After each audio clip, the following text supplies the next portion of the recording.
मुख्यमंत्री भाई दुष्यंत चौटाला जी से निवेदन करूंगा कि वहां और हमारा मार्गदर्शन करें। भाई दुष्यंत चौटाला, भाई दुष्यंत चौटाला, डॉक्टर अजय सिंह चौटाला, डॉक्टर अजय सिंह चौटाला।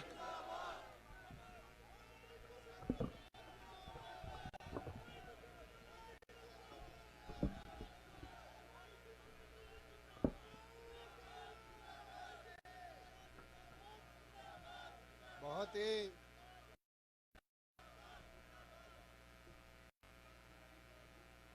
आदर व सम्मान के योग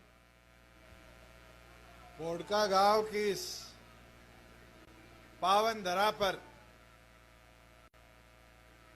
हमारे बीच में संयुक्त तौर पर भारतीय जनता पार्टी और जननायक जनता पार्टी के उम्मीदवार गोविंद जी, जननायक जनता पार्टी के प्रदेश के अध्यक्ष सरदार निशांत सिंह जी, लोकसभा के सदस्य नायब सैनी जी, मेवात से हमारे बीच में आए औरंगजेब जी, राजेंद्र लितानी जी, राधेश्याम शर्मा जी, सरबजीत मसीता जी, तमाम मंच पर खड़े दोनों संगठनों के वरिष्ठ पदाधिकारीगण और आज पोड़का गांव की इस पावन धरा पर आए मेरे बुजुर्गों, मेरी माताएं, बहनें, युवा साथियों, मैं तो आज आपके बीच में भाई गोविंद जी के पक्ष में संयुक्त तौर पर हमारा गठबंधन इस सीट को ऐतिहासिक मतों से जीतने का काम करे उसका अनुरोध करने आया हूं। मगर साथियों, एक चीज समझने की भी है, जब हम संयुक्त तौर पर जीतने की बात करते हैं तो जिम्मेवारी एक एक साथी की बनती है कि अगले 100 घंटे जो इस प्रचार के बचे हैं, पोलिंग तक के, दिन रात एक कर कर अपना एक एक वोट कमल का बटन दबाकर गोविंद जी के पक्ष में डालकर इस गठबंधन को और मजबूती देने का काम करें। साथियों, 2 साल आपकी सरकार को प्रदेश में बने होंगे और 2 साल के अंदर चाहे वो ग्रामीण अंचल के विकास की बात हो, किसान की उन्नति की बात हो, गरीब का प्रयास रहा है, साथ पूरी निष्ठा के साथ काम किया जाए और आज उसका नतीजा है कि 3 फसलें आ गई, किसान के जीरी का, किसान की गेहूं का, किसान की सरसों का, बाजरे का, दाल का, और तो और इलाहाबाद हल्के में तो मूंगफली भी बोया करते हैं, मूंगफली का भी एमएसपी का एक एक पैसा 72 घंटे में किसान के खाते में देने का काम आपकी सरकार ने किया।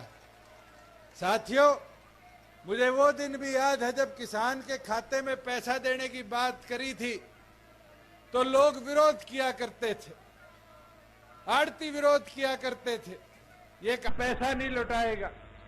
मगर आज हरियाणा की पहल को पूरे देश ने अपनाने का काम किया। अपने साथ लगता हुआ राजस्थान है, जीरी खरीदी गई गंगानगर में, हनुमानगढ़ में, खाते में पैसा भेजा गया।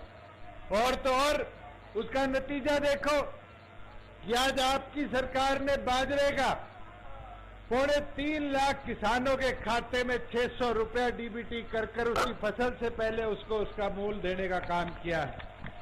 साथियों, मैं तो इनको कहना चाहूंगा कि आज जब किसान की प्रगति और उन्नति की बात आती है तो हमारी सरकार का पहला संकल्प है कि उस किसान को प्रताड़ित न होना पड़े। अभी मैं जब आ रहा था आपके गांव से पहले परचेज सेंटर बना पड़ा है। क्या जरूरत पड़ी? क्या किसान को रात को मंडी में सोना पड़ा? ये व्यवस्था आपकी सरकार ने बनाई कि किसान को समाचार कर जिस दिन बुलाया जाता है घंटों के अंदर उसकी फसल को खरीद कर आपकी सरकार उसको पूरा उसका मूल देने का काम करती है। मैं तो साथियों आपको इतना बोलना चाहूंगा कि आज बुढ़ापा पेंशन की बात करें। मुझे याद है जब सरकार बनी लोग 5100 की बात करते थे, पर हमारी सरकार ने 300 दिनों के अंदर बुढ़ापा पेंशन को 2000 से 2500 करने का काम किया और ये रुका नहीं है। जैसे जैसे आगे आपकी सरकार कदम बढ़ा रही है वैसे वैसे बुढ़ापा पेंशन दिन प्रतिदिन बढ़ते भी जाएगी। साथियों, आज हम बात करते हैं सड़कों की।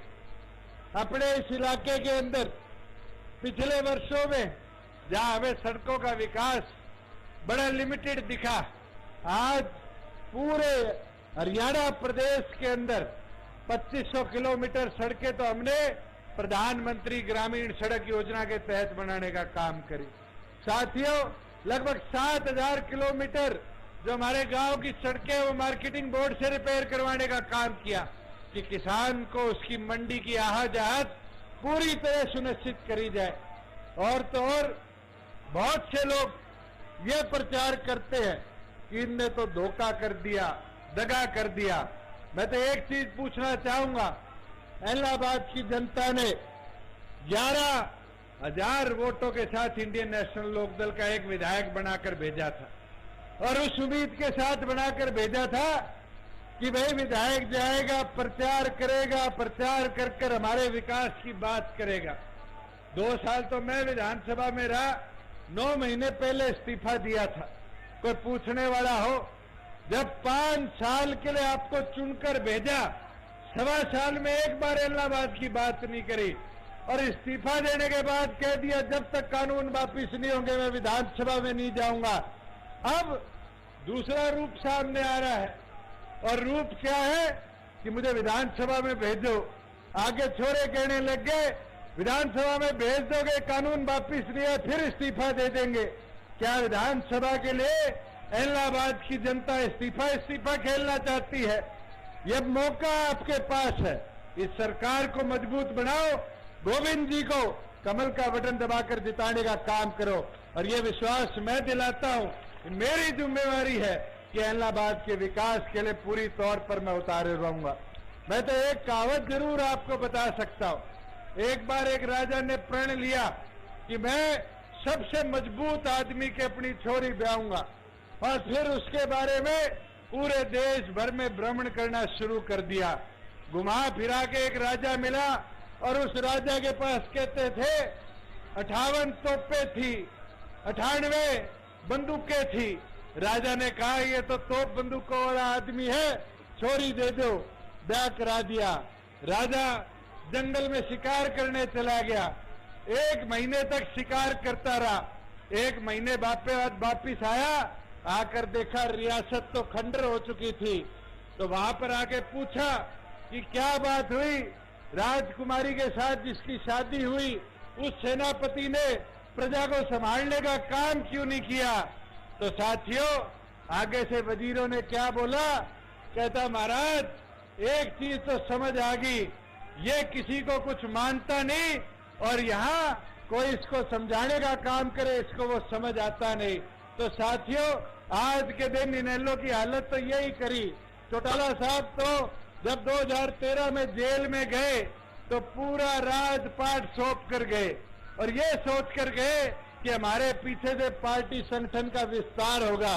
मगर कई पुराने साथी है यहाँ जिनने वो पीड़ा देखी है कि 7 साल के अंदर किस प्रकार से संगठन को तोड़ा गया और बाद में जब साथी आए तो पहले मेरे को, फिर निशांत सिंह जी को, फिर लितानी जी को, फिर सरबजीत जी को, डॉक्टर साहब को, सबको पार्टी से निकालने का काम किया। मगर साथियों, ये चुनाव चौटाला साहब को बता सकता है कि जो सेनापति को चौटाला साहब ने चुनने का काम किया था वो तोप तलवारों वाला तो हो सकता है मगर प्रजा की चिंता करने वाला नहीं हो सकता। साथियों, आज बताना पड़ेगा आपको वोट की ताकत से चौटाला साहब को कि आपने जिस सेनापति को चुनने का काम किया था उसने किसी की सुनी नहीं और कोई सलाह देने का काम किया, उस सलाह को लेकर नहीं अपनी मन मर्जी से संगठन को बर्बाद किया। मैं तो आपको एक चीज जरूर बताना चाहूंगा कि हमने दिन रात 2 साल में इस प्रदेश की उन्नति और विकास के लिए काम किया है और हमारा प्रयास रहा है कि ग्रामीण अंचल और सशक्त हो और मजबूत हो। और अगर आप चाहते हो कि इलाहाबाद का आधा इलाका जो स्वयं प्रभावित है वहां खेती लायक व्यवस्था बनाई जाए, आधे गांव जहां पानी की किल्लत है वहां पानी पूरी मात्रा में पहुंचाया जाए, तो आपको अपना एक एक कीमती वोट पूरी मेहनत और लगन के साथ गोविंद जी को देकर उनको विधानसभा में चुनकर अपना नुमाइंदा बनाना पड़ेगा। चुनकर गोविंद जी को भेजो, जिम्मेवारी मेरी है साथियों। विधानसभा के माध्यम से भी आपके कामों को करवाने का काम मैं करूंगा। ये सोच लियो गोविंद जी को चुनाव को नहीं, वो चुनाव मेरो है और थे दुष्यंत बन के ये चुनाव न लड़नो है। मैं तो ताने यही चीज बोलना आयो कि अब सारी जिम्मेवारी है कि आज उस सारा मैदान में उतर जाओ, पूरी मेहनत लगन लग जाओ। लोग तो विरोध करता रहेगा, लोगों की तो आदत होगी है, एक साल तो मैंने देखने तो हो गयो के बात है कानून वापस कर लो। कौन सा है बेरो को नहीं, कानून में है कौन बेरो को नहीं, के चाहेगा बेरो को नहीं। ई बारी एक चीज बताओ थाने, मेरे कने बारी बारी नायब जी को फोन आयो कि जी मंडिया में जीरी यूपी वाली खोल दो, पंजाब वाली खोल दो। नए कानून में तो मंडिया खुलेगी, मगर खुद पंगो लेके पुरानो कानून लागू रख दियो और पुराने कानून मंडिया में आवाजाही बंद होगी। अपना आधा साथ लगता हुआ आड़ती आज के दिन मारा गया। साथियों आड़ती है पीछा इकट्ठा करके दिया, कहता घूमता कि वो तो कालो कानून मंडिया ने बंद लगा दोगे। कोई एक साल में एक मंडी के ताड़ो लागे हो तो बताओ।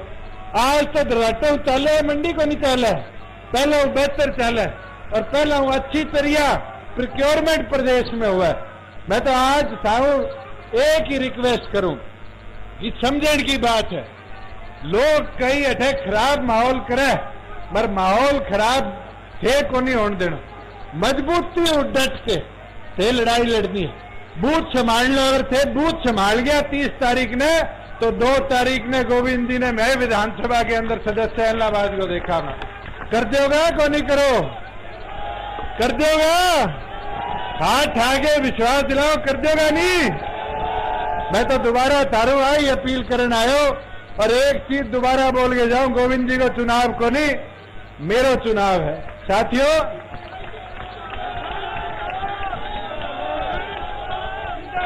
डांट लेगा नहीं मोर्चो, बता दो डांट लेगा तो सारे विश्वास पर अब छोड़ के बोड़ के न जाओ कि थे सारा मिल गए इस जिम्मेवारी न संभालो। और मैं मेरी ताइया बड्डी में पूछ ले संभालोगी नहीं,